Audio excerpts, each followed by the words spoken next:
If this is what you want to do, to drive traffic to your website, to boost your AdSense earnings, if this is what you have in mind, then you need to pay detailed attention, because the choice of what kind of proxy server you use would make it possible for you to earn, or would make your AdSense account get banned.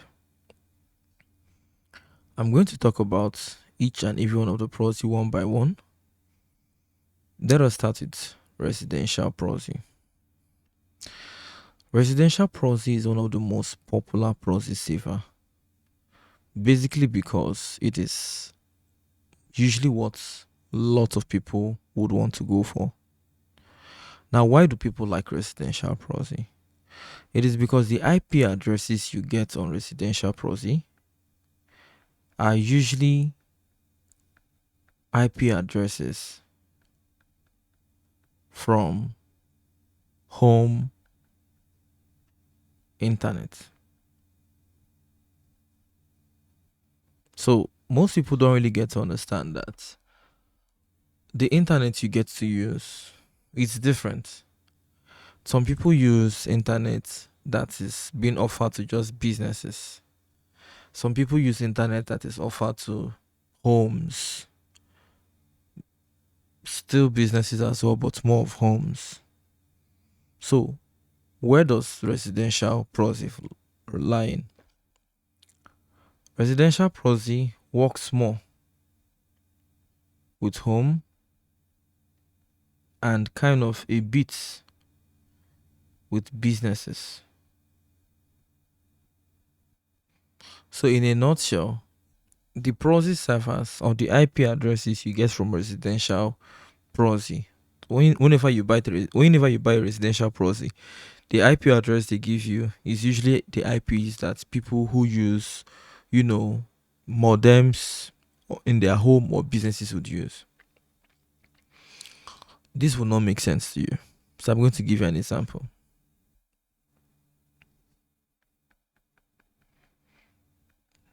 Examples of residential proxy.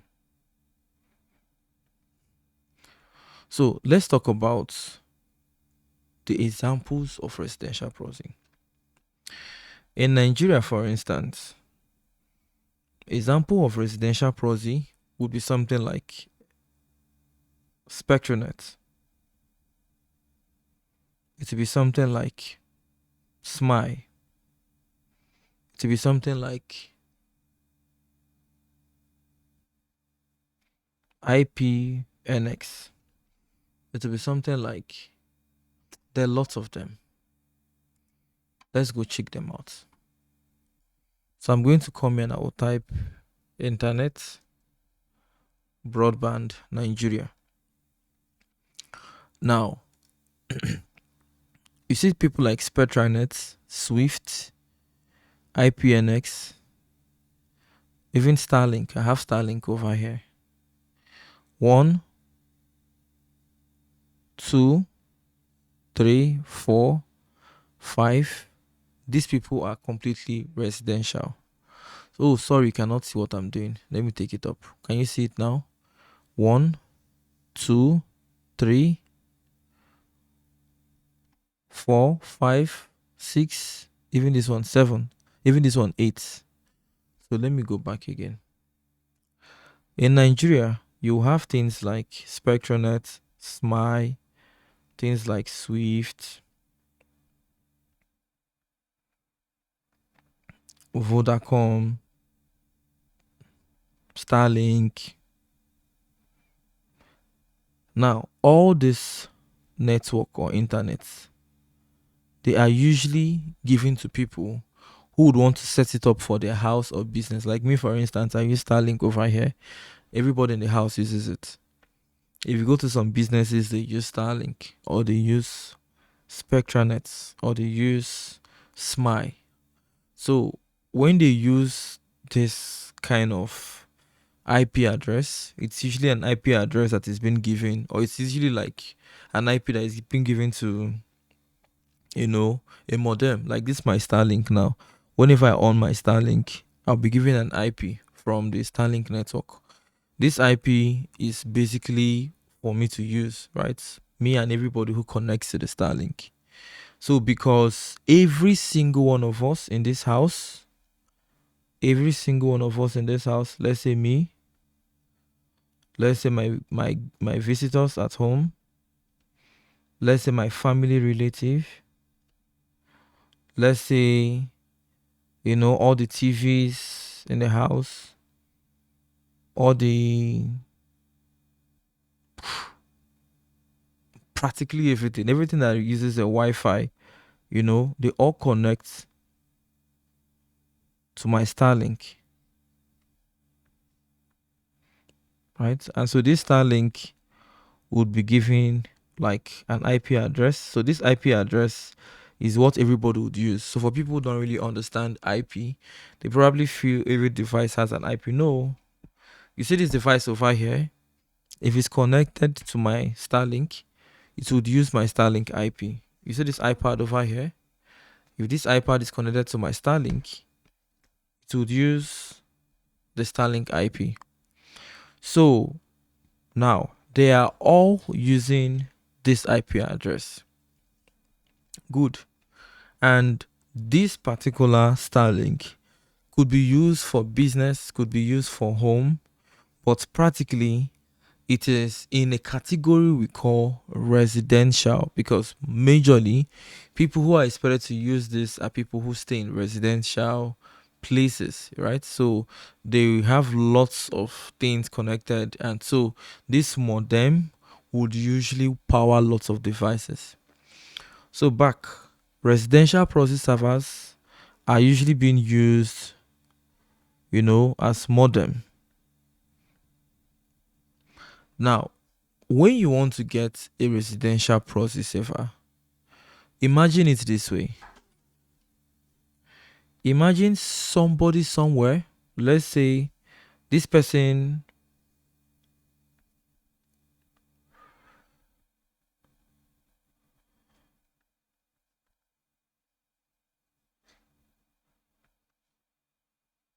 so now let me give you an example of how a residential proxy is being set up. So let's assume, for instance, this is you. Let's say you are in Nigeria, or you're probably in Pakistan, or you're wherever in the world, and you want to use a US proxy server. If what you bought was a residential proxy, this is what will happen. The residential proxy would connect to,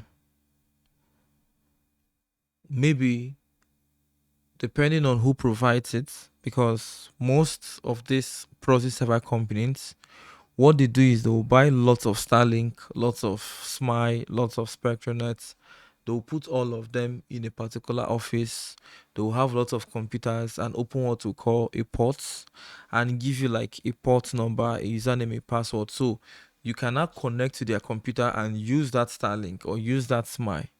So what happens is that you connect to these people's computer wherever they are. So let's say this is the proxy vendor, and you get to use their IP to do something. Now, this is where there is a problem. The problem is that residential proxies are good because they are usually being given to real people, real businesses. But however, the problem is if there is too much saturation.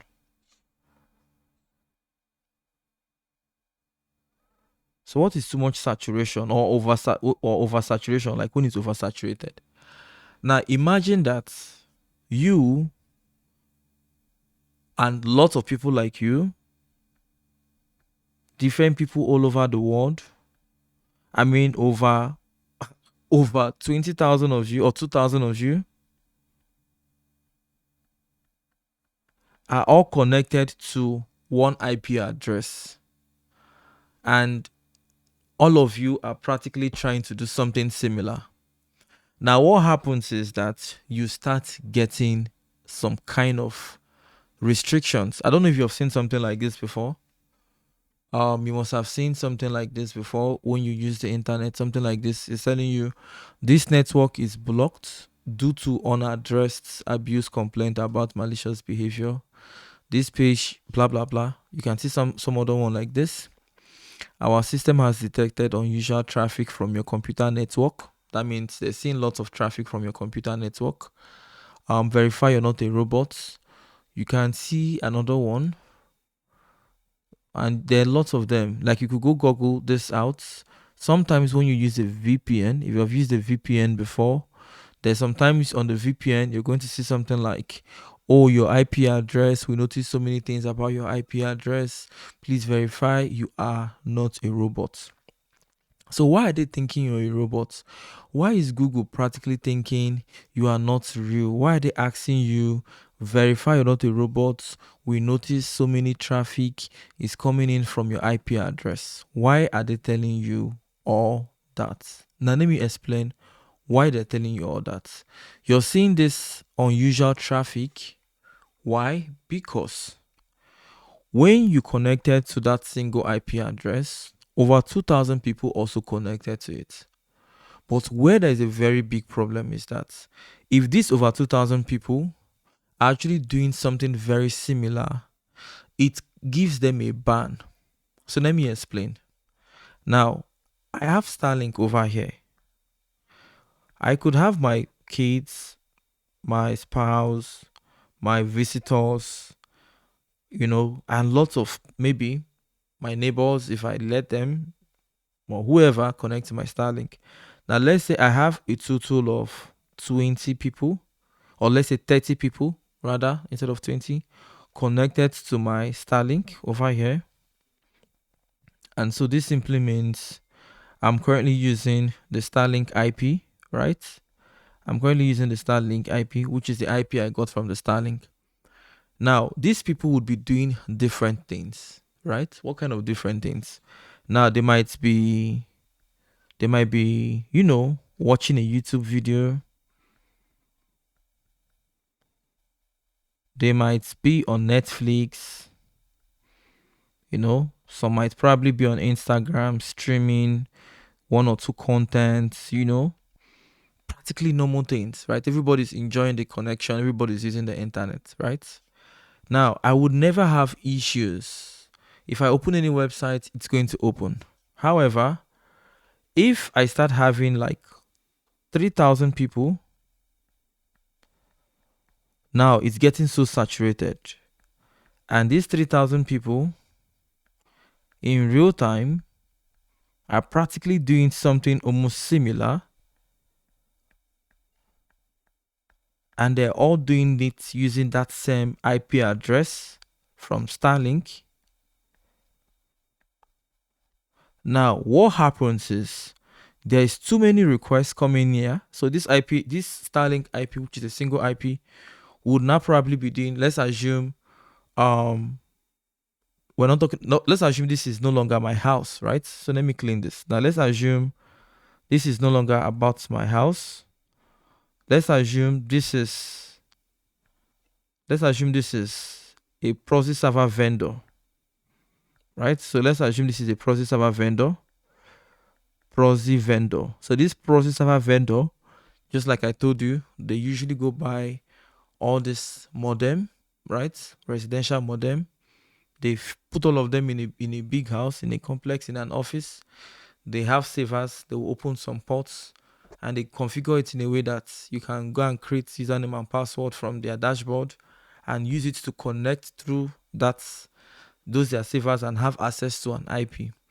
So most of them could have so many Starlink modems, as many as they can afford to. Most of them as well don't even have, they do third party, but I'll get to that one later. It's advanced, but I will get to it because I want to touch this thing in a way you understand how to properly load an Adsense account. So now let's get back to it. Now, if this is a proxy vendor, and this proxy vendor, people now know about it. Like for me, for instance, when people ask me questions like, What proxy saver do you recommend for loading at Google AdSense? I want to increase the money I make on Google AdSense. I want to use bots to inflate my earnings. What proxy saver is best? Now, one of the answers I would usually give is this. If I give you a proxy that works well today, if people start using it continuously the way you're using it, it will stop.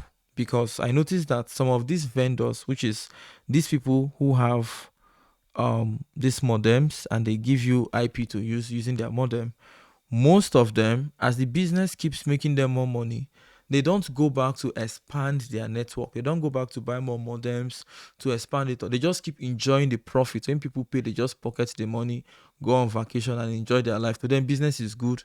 They're not thinking of expanding it. So because of that, you will not have huge number of people, right, per IP. Now, what happens is that these people would usually be doing things like, click on ads. They'll do things like, visit similar websites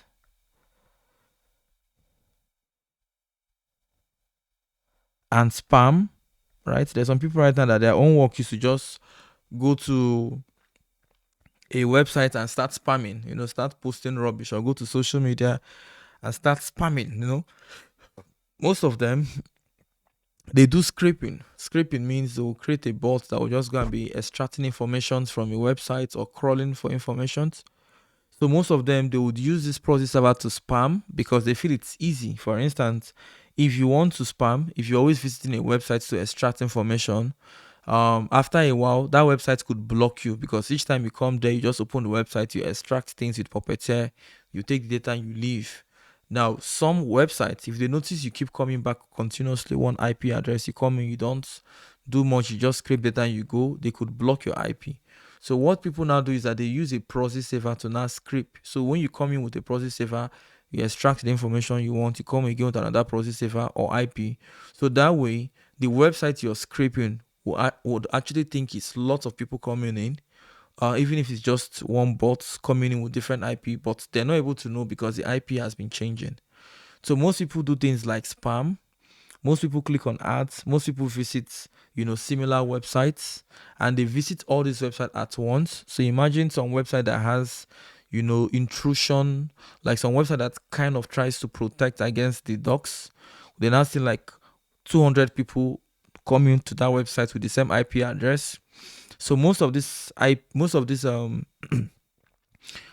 systems will think this is a DDoS attack, and so they will start flagging it.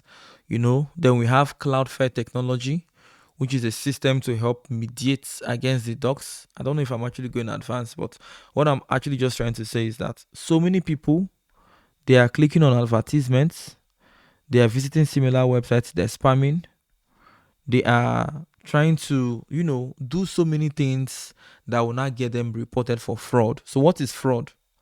Let me explain. Let me take you back.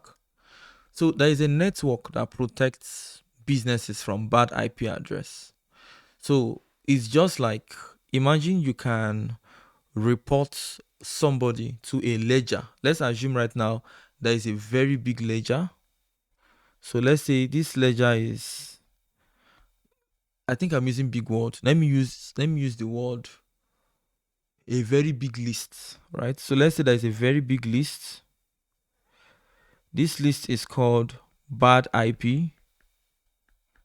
And if you have a website, if you're reputable, you can report certain IPs as bad IP, right? Now, one of these ledgers are things like Scamalytics. So this website you can see over here is called Scamalytics. What is Scamalytics? Scamalytics is just like what I just told you right now about a website that, people can report. For instance, you can see dating scammer detection. So that these people who do romance scam, in Nigeria we call it Yahoo Yahoo. This is when a young man would not want to work. He would just go and create fake accounts and be looking for white people to scam. So they call them dating scammers, right? So often they would be using like a proxy in their mind. They don't want to get caught. So they will use things like a VPN, right? or the ones who know how to use Proxy will use Proxy, but most of them will use a VPN. I'll come to how a VPN uses um Proxies later. Like this VPN you see, so a VPN is just a company that will go and buy lots of Proxy and put inside and allow all their customers to be using those Proxy. But I'll come to that one later. So this scam analytics, for instance, usually would allow you to see an IP address that is bad. So let's say an IP address has been reported. This scam analytics would let you know how many people have reported it. Is it a bad IP address? So who reports IP addresses? Is websites. All these people who have a website, social media platforms, they usually have a list of IPs that they have banned. So people like Scamalytics and other, people who have their own big, lists, which is called a ledger, they would usually say, okay, let me show you an example. For instance, on Scamalytics now, I'm currently using a VPN. Like I'm in Nigeria right now, but I'm using a VPN because I wanted to make this, like real time explanatory. So I'm using a VPN now and I changed my location to the UK. So the VPN will keep giving me, different IP. So I'm going to click on check IP now. You can see that the fraud score is 67. So if I scroll down, you can also see that it's showing that the fraud score is 67%. Look at it over here. If I scroll down as well, you can also see that it's saying that my location is in United Kingdom, which is the UK. However, I'm not in the UK. I'm in Nigeria, right? You can also see that the fraud score is heavy. So this means that this particular IP address have gotten so many complaints. So there's so many websites that will keep flagging this IP address. So as this Analytics is getting so many reports, the fraud score is increasing. If a particular IP address has actually been blacklisted on different ledger, like maybe Cloudflare is saying this IP is bad, Meta, which is Facebook, is saying this IP is bad, Netflix is even saying this IP is bad. So they will go and check. They have a way to check. The company goes around to check how many people have banned this IP, how many websites is already seeing this IP as a bad IP, and they will now give you what we call a fraud score. Now, why am I telling you all these things? Why am I telling you that? It's because when you want to drive traffic, like you saw my Adsense account, you're wondering how I made so much. It's because I use good process, right? But I'm not talking about how much I make. This is not a discussion for what I earned on Google AdSense, but I'm trying to really let you now know that when you get to use good IP, you can make money from Google AdSense. But if you use a bad IP, that is where you get banned, right? But now let's let that go. So this Analytics, for instance, is like this ledger I told you of. You can see the fraud score. So I'm going to change my location with my IP. I'm going to tell my VPN, I'm going to set my VPN now to US, to the United States. So I'm going to go back and I'll refresh the page. You're going to see that the IP will change because I'm using a VPN. Okay, it has given me a new IP, which is a US IP. I will choose this IP. You can also see this one has 61% fraud score. So if I scroll down as well, you will see that this one is telling you United States, New York precisely, but you can still see that it's showing you 61% fraud score. Okay, so I would go back again and choose another location in the US because I could choose any location I want in the US. I want to choose something like I want to put something like Miami. So I'm choosing Miami now. Okay, on my VPN. So I'm going to refresh the page. It will give me like a Miami IP. So I will choose. I wish you could see me changing my VPN, but you can't see me because I'm just doing it on the computer. You can only see what I'm showing. But I just changed that to Miami. So if I click on check IP, Jesus Christ, you can see how high it is. So this IP has a very bad fraud score. So this means so many people probably have been using this IP to scam, to spam, to do so many illegal things, to do so many things. And now it has a very bad score. You can see it's United States, US, Florida, which is somewhere around Miami. So this IP is a bad IP address. Now, however, all these IP I showed you are data center. Like this one is a data center, which we're going to talk about data center later. But I'm just trying to show you that this IP that was flagged is data center. Just change again now to Canada. Let me refresh. Okay, I've refreshed now. This should be showing us Canada. You can see Canada is a bit warm. Fraud score is 39%. If I scroll down, you can see that it's also a data center. So I'm going to off my VPN now just to show you that thing I was talking about, residential proxy, because I use Starlink over here. You can see this one now is showing that this is the ISP. So let me turn on my VPN and I will go back and refresh the page again. You can see this is my original IP address. If I open this IP address, you can see I don't have much of a fraud score, right? This 9 you're seeing right now is not me. Nobody spams anybody in the house. But however, the way residential proxy works is that as Starlink has given me this IP address, Starlink would also give it to maybe somebody else, right? So it's not like any IP Starlink gives me is just for me and me alone. But depending on the company, most companies have lots of saver.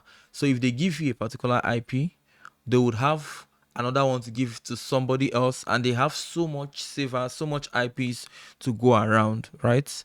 And then some residential some residential internet providers, people like I don't want to call names so they don't go and sue me, right? But you see this Swift Smile, these ones are not big You can't compare them to Starlink.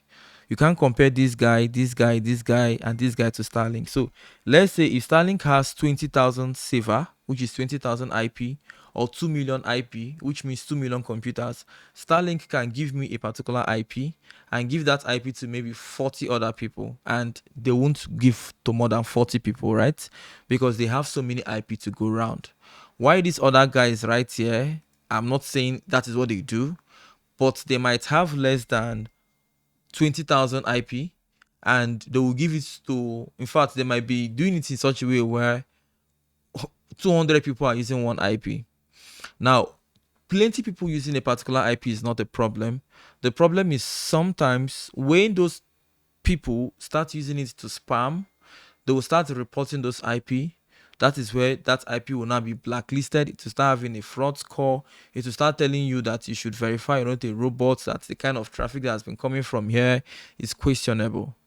So what does this tell you? It tells you that, one, how many people using that particular IP, it's one thing that counts. Two, who is giving you the IP? Although who is giving you the IP determines how many people is using it. So for instance, if these people are the one giving you IP over here, this is a internet service provider, right? They could give you an IP and give it to just few number of people.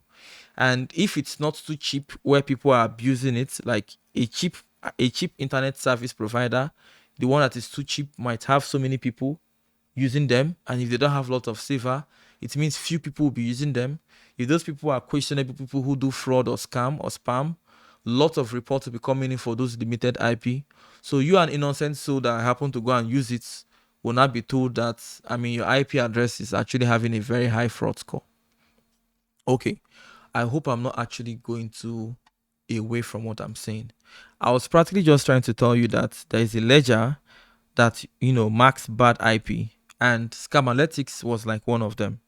So in a nutshell, a residential proxy is good for loading traffic, but the real truth is that it all depends on the person giving you that residential proxy, right? So if you have somebody who gives you the residential proxy and the person you're buying it from is maybe directly from the internet provider, like I'm using Starlink, I'm getting from the internet provider, it's good. But usually you want to be loading Google AdSense, you want to increase your earnings. So one IP address is not okay for you. You need as many IP addresses as possible. So this is where you now go and buy a proxy saver, because these people invest in buying lots of internet modems, and they allow you to use any of those modems at a specific time. Now this is where it gets better on residential proxy, because each time I turn on the Starlink will give me an IP address. I don't have a fixed IP address. For instance, I think my current IP address now is 102.215.59.78. If I go back and I refresh, okay, I'm still using this IP address. If I come back in the next 2 hours, if I turn off my Starlink and put it on, I would completely get a different IP address. They will take this one and give it to some other set of people, and they will give me a new one. So they keep rotating it. They keep rotating it. So different people get to use it, right? Now, for Starlink, I have no problem. But if I'm not buying from a proxy vendor, now this is where the problem comes in. If I'm buying from a proxy vendor, and this proxy vendor, like, how it really works is that most people do middleman. Middleman in the sense that we could have somebody, he will buy 10 Starlink, 10 of them, and he would, allow each of them to be accepting 2,000 people, right? So 2,000 people per one Starlink. Now, those 2,000 people could be middlemen that will also still have their server. So it's as if they're using, as people are paying them, they are using the one that they paid another person. So imagine somebody now has Starlink here, right? This is this person. He has Starlink. Now let me use green. This person has Starlink here, right? So let's say he has Starlink and he has no, let me use the white I've been using since. Okay, so let's say this person has Starlink. Let's assume this person has Starlink over here, and this person now has like this Starlink times, let's say 20. Yeah, people actually buy these things as investment. It's unlimited now. You don't pay for data. So if they buy it and they allow you to use the IP, they'll be charging you per gig. So you actually pay them for each gig you use. But them, they have paid Starlink, and Starlink is unlimited, right? So that's the business concept. So now these people now have 20 Starlink, for instance. And now let's call this other guy over here. Let's call him Hamed, right? Hamed is in Pakistani. He has a business called Med Proxy, right? So what Med Proxy does is that Med Proxy would, tell you that I can allow you to use IP, and you're going to be paying me for every 1 gig. You're going to be paying me $6, right? So $6 per 1 gig. Now Hamed could give this thing out to about, okay, let's say Hamed buys 4 Proxy over here, and Hamed is buying this Proxy at the rate of, let's say, 2 gig, at the rate of $2 per gig. Most times they just offer to buy plenty Proxies at a cheaper rate. But now they could be buying 2 gig, $2 per gig, right? And they could decide to buy the whole 20 gig from this guy, right? So the whole 20 gig, these other people that have the 20 Starlink has sold to Ahmed, which is Med Proxy. That one will now come here and sell it to 100 people per IP, right? But now the thing is, they did not just sell to this guy, right? They also sold to Chicks Proxy. They also sold to Smart Proxy, and each of them like this have lot of people using them, right? They have so many people using them, and now you can see that it goes on and it goes on and it goes on and it goes on. So what does it mean? It means that when you now start buying from people who probably don't even care about how authentic their IP is, it's none of their business. Now what happens is that you buy an IP address that lots of people are probably using to do something, and it's too saturated, right? Now, does this happen with mobile proxy? I will get to that later, right? But now this is how a residential proxy works. A residential proxy is your home proxy. It is a a residential proxy is simply a proxy server that is being powered by a residential modem. So what I mean is, what is a proxy? A proxy is just a middleman. A proxy is just a middleman. This is you over here. You came in, you said, I want to visit so and so website. So this is you, right? You want to visit so. I think I should use another color so it doesn't confuse you. So this is you over here. This is you. Oh, let me take this up. Okay, let me take it down. So you see what I'm doing? Okay, good. This is you. You came in, you said you wanted to open a website, right? You wanted to open a website. So the website is here. This is the website. But if you open this website with your own IP, they will know it's you. So let's assume you want to be doing something funny and you don't want them to know it's you. Or there's a movie they're showing. The movie is only for certain kind of people in certain location. But you heard that this movie is the talk of the town, so you want to watch the movie no matter what. Or they have some services that they're restricting to people in your area. So what happens is that you now go through a proxy. You give the proxy, come, this is what I want. The proxy will now go and get that thing for you. And whenever the website gives the proxy feedback, the proxy will now return that feedback to you. So it's like the proxy is the middleman, right? It gets the information for you. However, this proxy right now that gets this information for you, it's usually a modem. This modem could be something like Starlink. So it means just the way you're connecting your phone to the Wi-Fi of Starlink, right?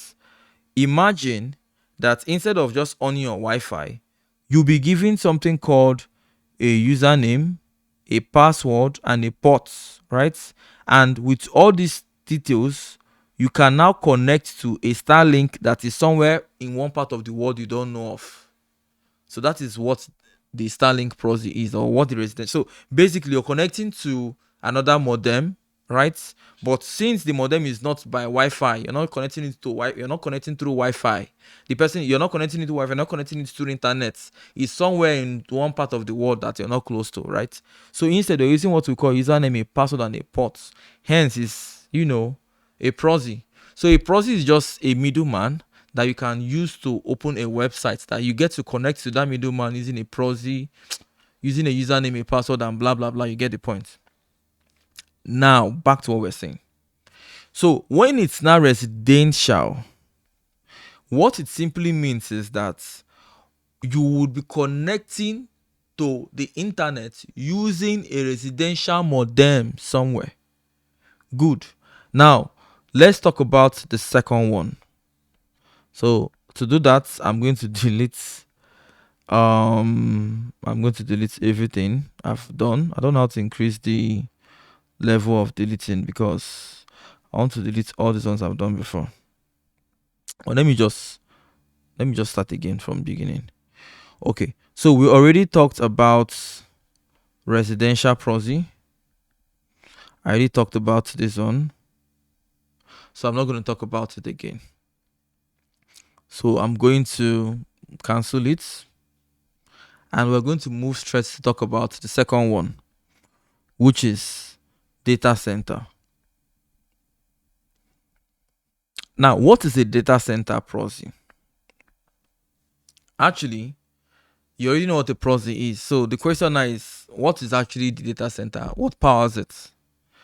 Now, data center, it's kind of different from a residential proxy, right? Now, why is it kind of different? Data centers are usually savers. Imagine right now you have, which example do I use to explain data center? Because even when you're using residential, you're actually connecting to a server, right?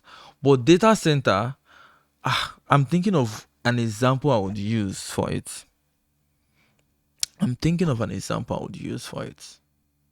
But I don't really know how to really explain this more. So let me ask my favorite ally to come up with an example that we would all understand, because I'm trying to explain it in a layman term, but I think my friend would explain it better. So let me introduce you to my friend. I'm going to open a new tab and I'm going to take you to Copilot. I'm also going to um change my audio source because I would like you to hear what is actually happening. I would have to do some tweak over here so you'll be able to hear what AI is saying, and I'll also be able to hear it. Okay, so I'm going to ask it a couple of questions.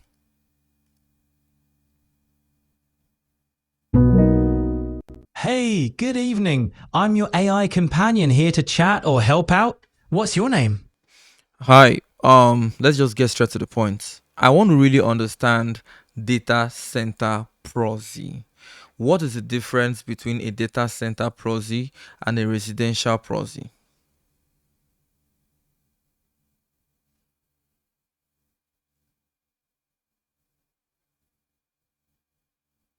Oh, I forgot. I actually forgot to turn on the microphone. If you look at it, okay, over here it's asking for microphone. I have to allow,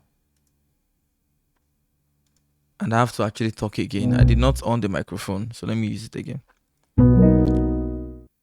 Hey, how's your evening going? Okay, I have a very quick question. What is a data center proxy, or what is a data center? And I want you to differentiate between a data center proxy and a residential proxy in a very layman term that anybody who is not into network security can understand.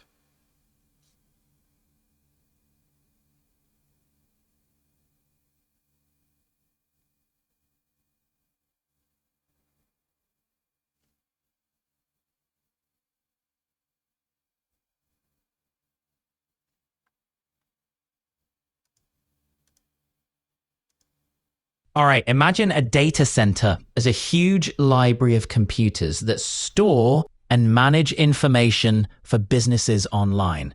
Now, a data center proxy is like a librarian from that library who fetches books for you without showing your identity. A residential proxy, on the other hand, is like asking your neighbor to get the book for you, making it look like the request comes from a regular person, not a data center. Make sense?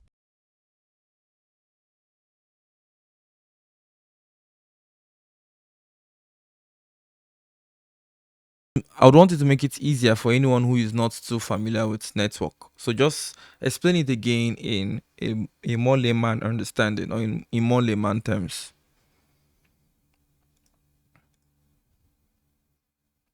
Okay, picture this.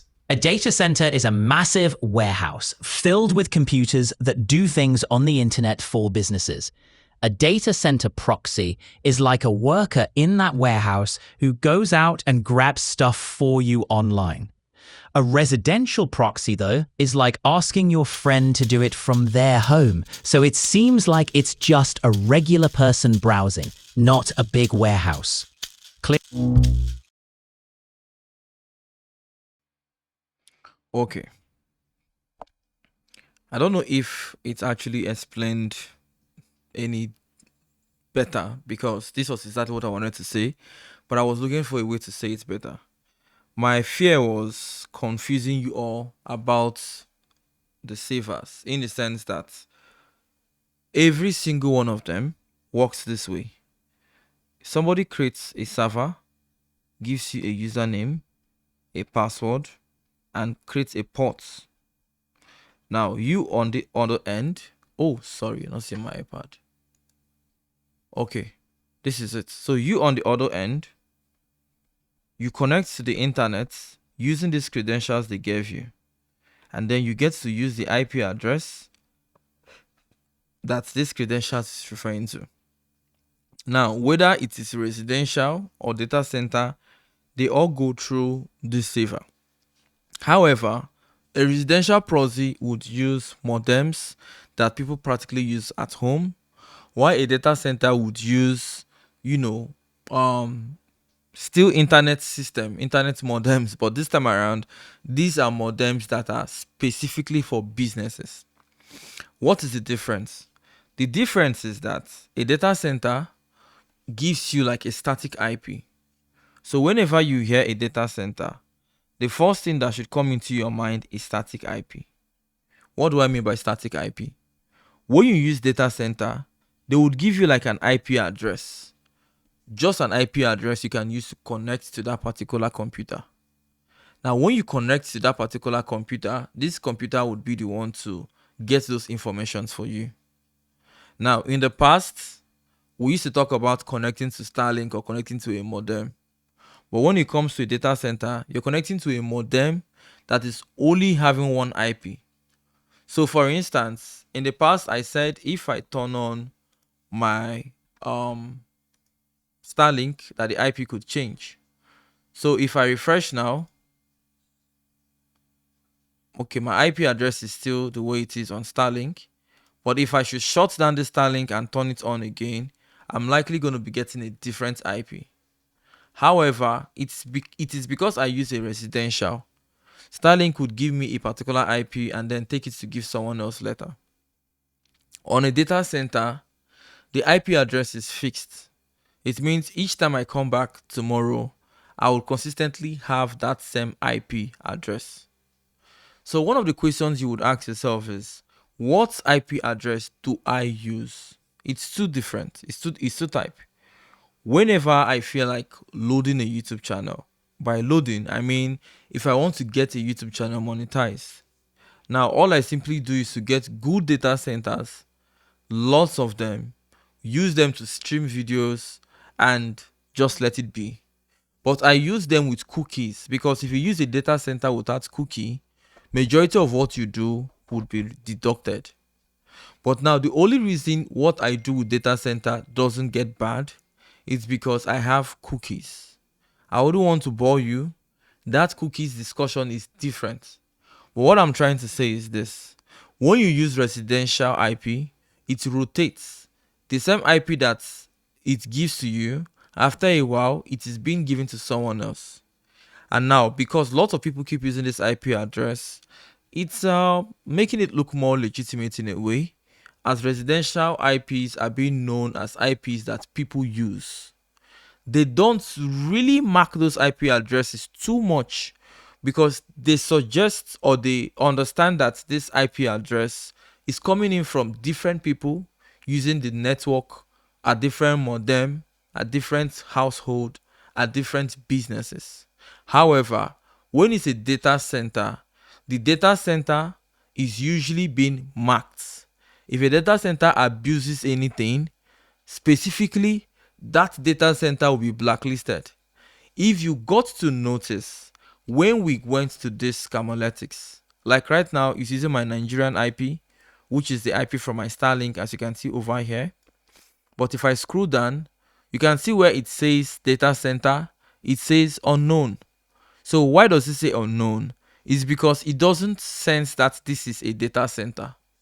However, if I turn on my proxy into something like the US, for instance, and I go back and I refresh Camolytics, it would give me a new IP, which is this US IP. If I check on it, you can see it has a high fraud score, but more importantly, you can see that it's giving me the US, which is what I set, but it will also tell me that I'm using a data center.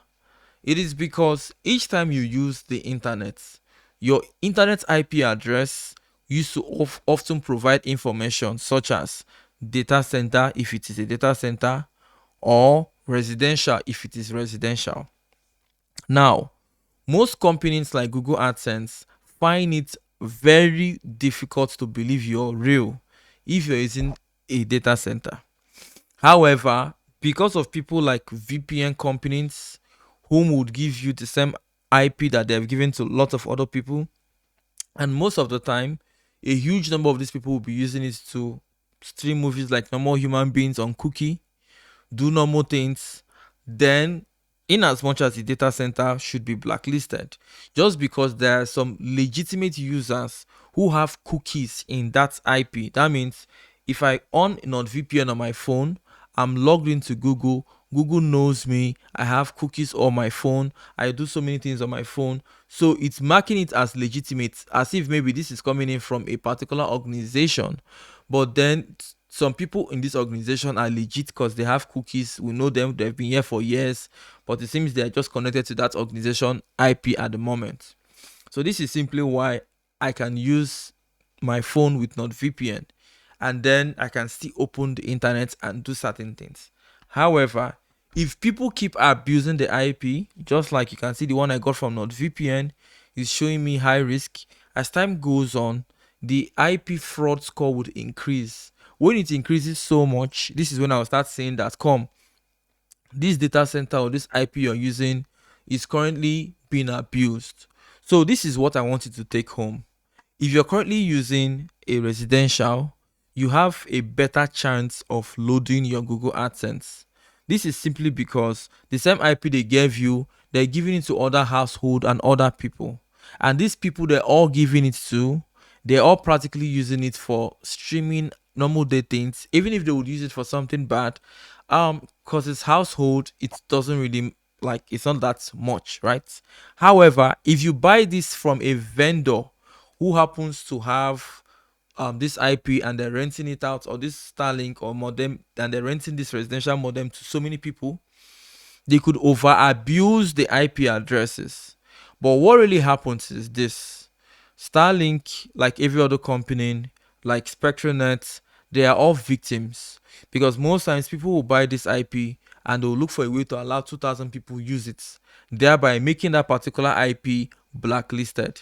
This means people like Starlink will have to either destroy that IP. Yes, they do it. They sometimes come up with new IP. In fact, they generate new IPs almost every day, because sometimes old IP gets blacklisted. They cannot access certain things. Why? Because there were some people who went there and abused those IP. So it's like a race where the companies will always try to keep up with new IP addresses and discard the other ones. However, when it comes to data center, they no send you for here in Nigeria language. It means they've given you this IP address, is that they've given you. Even if it's overly abused, they rarely bother themselves with updating it. The only people who would bother to update it are people like NordVPN. A VPN company will decide to remove some of the IPs that are bad and go and buy new data center own and put. Then when their users over abuse that one, they just go. So they have lots of partners, they know how they do their thing. But then because it's data center, sometimes even when they leave a particular partner, that partner is still selling to other people. So this means that most of the websites you go to buy proxy, they would always sell you the IP addresses of a data center. You can see it's $1.2, and this $1.2 is giving you one IP address. Guess what? It is unlimited. It means you don't pay for any gig. It means you don't pay for anything. Now, what you don't know is that this IP address you're buying, over 3,000 people has also bought this IP address. And all of you are probably trying to load your Google AdSense account at the same time, which means the possibility of even making money from Google AdSense using those IP is dead on arrival. However, if you head over to places like residential proxy, then you start getting things like real devices. Now, most of these companies, they restrict how many connections, or how long, how many threads, how many things you could do at a time. So if you try to do so many things at a time, they would limit you, right? Especially when it's residential proxy. So this now makes it most of them regulate the way they work, so you don't come and spoil their IPs for them. And there are lots of science behind it. But however, the residential proxy is kind of better. But I did not talk about the best one so far. The best IP is mobile. Why is mobile the best? Mobile is best because, unlike this particular residential, where you can have lots of people connecting to it and abusing it, now this is what happens when you use data center. Data center, it gives you one static IP. It sells this IP to as many people as possible in order to make money. Everybody's connecting to through it. So usually you will have lots of people abusing it. Because of that, the fraud score is usually up. Now, when you go to residential proxy, because it's usually proxy that realistic people use and they rotate it. So this simply means that what they give to you now would be different from what they will give to you hours from now. So because of this, the residential proxy, it's a bit better, right? It's a bit better in the sense that it's not that bad, I mean, once in a while, you could have issues with it, but rarely is the case, except you get to connect through a very bad vendor, which would often happen. For instance, I'm currently using my Starlink over here, and I can see that my Starlink is showing me. Let me head back again, refresh. Let me turn on my VPN so my original network would show, my IP would show. So I'm going to refresh now. Okay, you can see this is my Starlink here. The fraud score is 9. So this IP I'm using right now, maybe somebody else have used it, but because Starlink always creates new IP, it's always in movement, it's always moving around. There is lots of system to make things get better. So because of this, I'm kind of in a safe side, right? Now, why is mobile the safest? Mobile is the safest because it's on mobile, it's given to you on your mobile phone, except you want to hotspot. Well, how many people do you want to hotspot? So you see, now what makes it good? It's because of the level of cookie. Let me explain. People who use data center have less cookies, because majority of the people who use data center proxy are people who just want to go and fetch something and get it. They don't really have cookies. They're not usually saved into cookies. You know why? Because when you get a data center, it's usually a static IP address. So if, for instance, you want to be watching YouTube and you put a static IP address, after a while, they could tell you that turn off your VPN or your proxy, because they probably detected that your IP has a bad score. So because of this, it's kind of no brainer. But most of the time they don't disturb you. But if you use a static IP, you cannot scrape, you cannot spam, because if you keep doing so many things, like you keep spamming with that IP, you keep trying to extract to that IP, it's almost the same thing as using one IP. So the only way you'll be set free is when you have a list of IP you could be rotating to come there. So you could buy lots of data center and you keep rotating them. That would be good. But what most people would just simply go do is to use a residential. But still not the same. People buy lots of static IP and then they use it to rotate, right? Now they don't want to be traced because they're probably spamming or doing something, right? So it is less cookies. There is no authenticity to back up that IP. However, when it comes to residential, people use this modem to watch movies, to stream, to do so many things, and so it has mild cookies, right?